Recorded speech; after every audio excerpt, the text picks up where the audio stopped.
Thesis: Listening Comprehension Strategies of Arabic Speaking ESL Learners. Chapter 1: Introduction. The literature of the language skills is very dense and as a result, an intense amount of sources dealing with the importance of speaking, writing, and reading exists wherever the skill of listening had been neglected in the literature until recently. Researchers considered listening an ability that could be developed without assistance.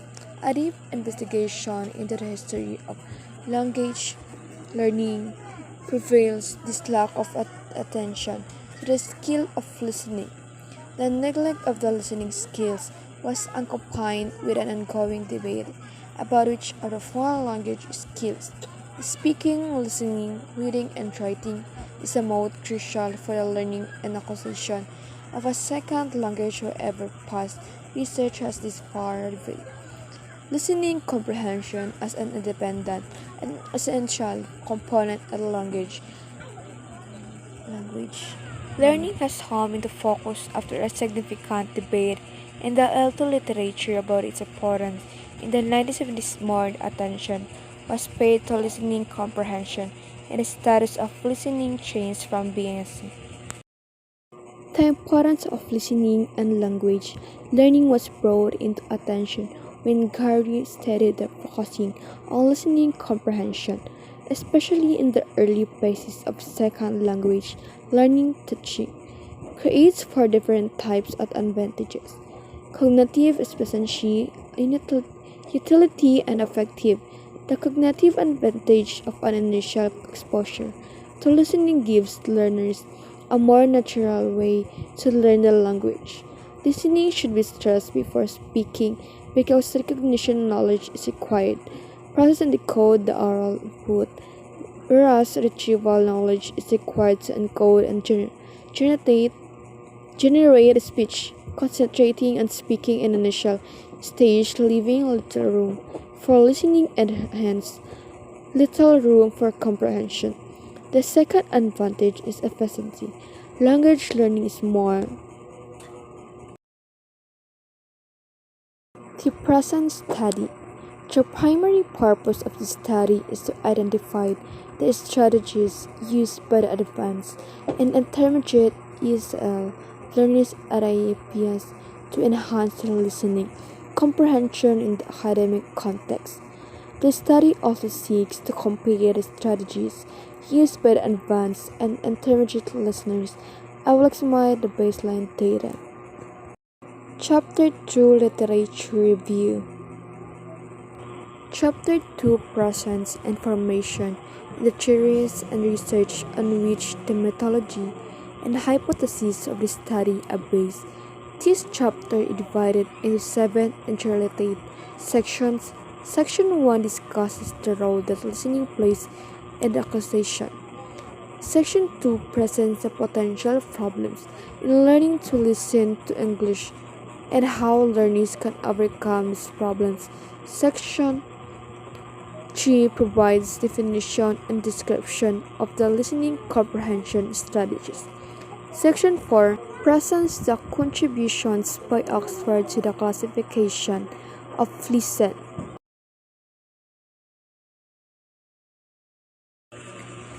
Role of listening in second or foreign language acquisition. As stated in Chapter 1, until recently the skill of listening was paid the least attention of the four language skills. This neglect may have derived from the fact that listening was viewed as a passive skill. However, recently L2 studies were considered speaking only initial focus. Integration and retention of the target language. Impaired studies have shown that pushing learners to produce material they have not yet studied and their memory can overload the short-term memory.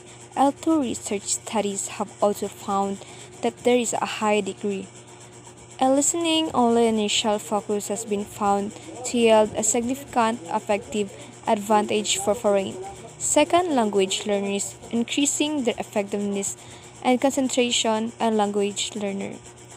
Some of the empirical evidence that gives support to the importance of listening. Cognitive strategies. Cognitive strategies are problem-solving techniques that learners use to handle the learning tasks and facilitate the acquisition of knowledge or skill. An article which presents findings from research into listening strategies to help them process, store, and recall new information. Two broad types of cognitive strategies have been the subject of L2 listening research, bottom up and top down. Bottom up strategies include word for word translation, adjusting the rate of speech repeating.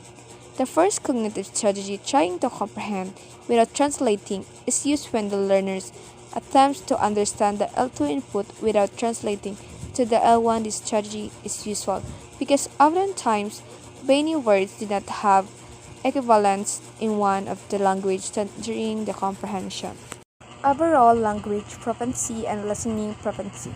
It is important to examine how learners are classified as more or less skilled learners and how these classifications could be related to the overall language proficiency. There is a great deal of variation. Use a common set of criteria developed with the listening of the researchers to test the learner's listening proficiency. Ross and Ross. The expectation is to judge the learner's listening proficiency, whereas Maria and Shaw measure the learner's listening proficiency. Chapter 3 Methodology. An overview of the chapter. This chapter will describe the participants and the procedure for their selection, the instruments and the procedure for selecting the oral text, the research procedure, the data collection, and how the data will be analyzed. Given the complexity of this field of research, a pilot study was conducted to test and confirm these procedures. Chapter 4 Results. Multiple regression analysis.